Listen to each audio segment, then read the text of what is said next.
Prepara el arroz verde poblano perfecto.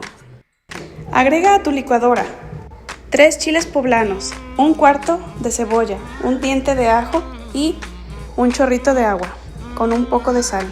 Licúa todo muy bien.